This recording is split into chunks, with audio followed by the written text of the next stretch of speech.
Y en medio de este debate y a 2 días de que se discuta el proyecto del ministro Juan Luis González Alcántara Carrancá, que propone, como le decía, invalidar una parte de la reforma al Poder Judicial, agradezco esté con nosotros esta noche la ministra Yasmín Esquivel para platicar sobre este tema. Ministra, ¿cómo le va? Buenas noches. Víctor Hugo, muy buenas noches. Me da gusto saludarle a usted y a su auditorio. Gracias, ministra. Vámonos directo porque estamos, como lo comentábamos al principio del noticiero, a 2 días de que se vote este proyecto. Voy directo. ¿Qué escenarios percibe usted que se prevén de cara a la discusión de este martes en el Pleno? Bueno, uno de los aspectos importantes que se va a revisar es la procedencia de estas acciones de inconstitucionalidad con relación a si nosotros tenemos competencia o no, un tribunal constitucional, la Suprema Corte de Justicia de la Nación, para revisar y analizar reformas constitucionales.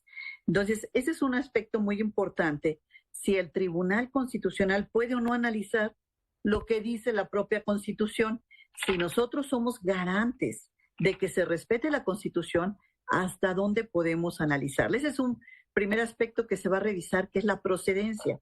De conformidad con los precedentes de la propia Suprema Corte de Justicia de la Nación, se ha determinado que no se tienen facultades, en ninguna parte de la Constitución establece que podemos revisar las reformas constitucionales, aquello que el poder reformador de la Constitución estableció.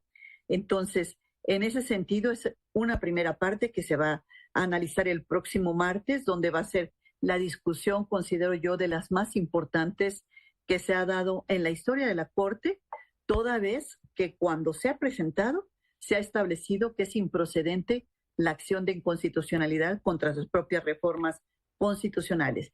Yo esperaría que el próximo martes haya mesura, prudencia por parte de las ministras y ministros y no se invalide una reforma constitucional, toda vez que entraríamos a un enfrentamiento con los otros dos poderes.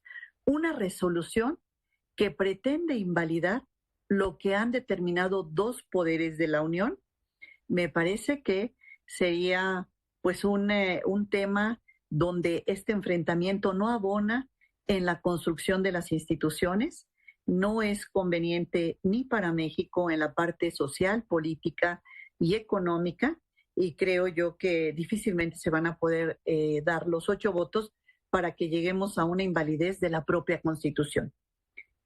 Ministra, ¿usted diría que no se daría, no llegaríamos a la mayoría de los 8 votos? Es decir, que podría romperse este bloque que ha votado de manera muy consistente en los últimos meses.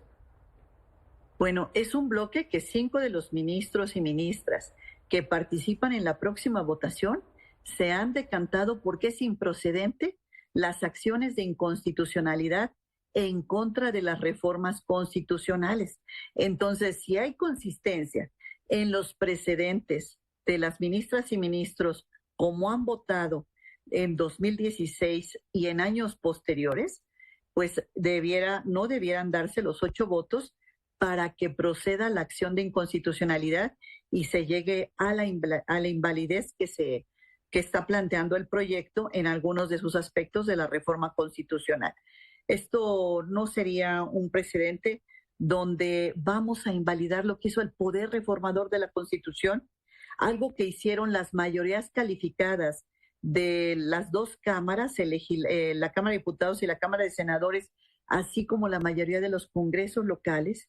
Entonces, ante ese escenario, se vislumbra el próximo martes en la votación, primeramente de la procedencia de la acción y posteriormente a ello, si llegan a los 8 votos para tratar de invalidar algunos de los aspectos de la reforma, como plantea el proyecto, el extenso proyecto del ministro Juan Luis González Alcántara. Ya me quedé sin tiempo, pero le tengo que preguntar esto, me quedan 20 segundos. ¿Estamos entrando a un posible terreno de crisis constitucional?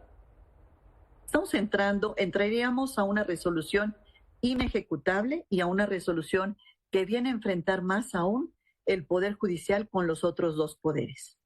Perfecto, ministra, quedamos atentos a esta sesión que, como usted dice, será una de las más importantes de las que se tenga registro en la historia. Que tenga buena noche. Muchísimas gracias, Víctor. Gracias.